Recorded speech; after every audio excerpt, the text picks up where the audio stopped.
And that was Fox 40 contributor Madeline Rivera reporting. In his statement, former President Trump remarked on today's speech, saying President Biden used his name to, quote, try to further divide America. California's own Speaker Nancy Pelosi, her desk, her office, a significant target of those who stormed the Capitol a year ago. Her fellow Californians in Congress, of course, also among those looking back as their place of business was compromised by insurrectionists who didn't want the legitimate results of the 2020 presidential election certified.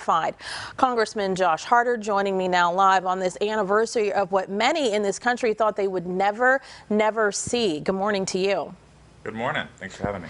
Congressman, what is going through your mind as you reflect on this day a year ago?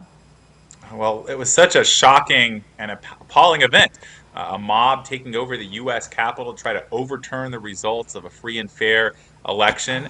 And seeing the results a year later, I mean, I never thought I'd have to walk over broken glass, through doors with bullet holes, over the blood of Capitol police officers in order to get to the U.S. Capitol. But that's what's happened.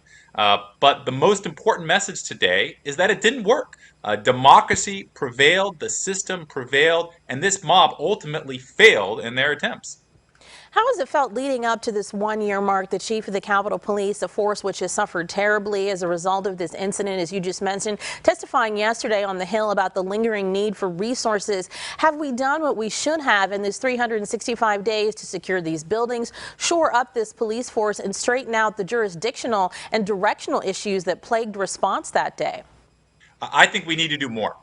5 Capitol police officers were killed because of the events of this attack, more than 100 others wounded. And we need to do a couple things. First, we need to make sure that this doesn't happen again. There have been a lot of efforts to upgrade the security of the U.S. Capitol, but I think even more is going to be necessary. But then second, the folks who perpetuated this need to be held accountable.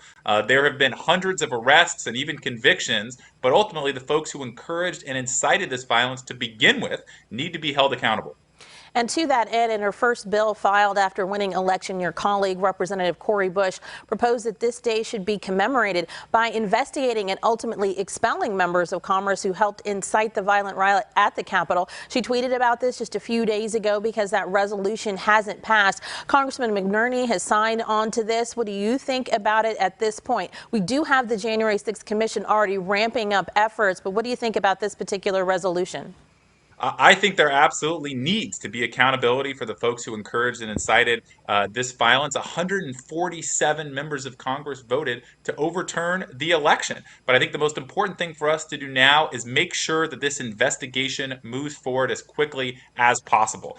There should be due process here. There should be a system that makes sure that folks can be heard. But my frustration is that that process needs to be moving a lot quicker, and it needs to be more coordinated with the Department of Justice and even the FBI to make sure that we don't have these events ever happen again. So just quickly, the resolution is the route, you think, or the commission is still the best way?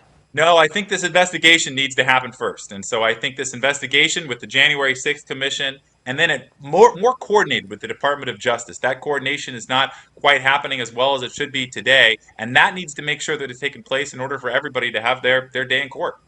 Alrighty, and just quickly before we're out of time, President Trump still the standard bearer in many ways for the Republican Party. Now, when it comes to our political discourse right now, what needs to happen so that the American people know that Congress is actually working for them and working through its issues?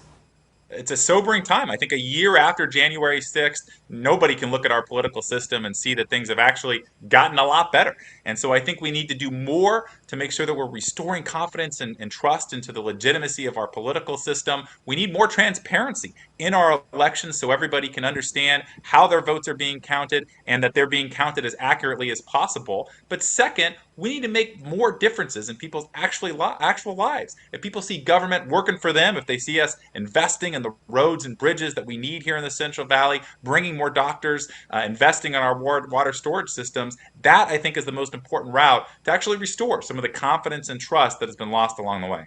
Thank you so much for offering your perspective to us this morning. We appreciate you. Thank you.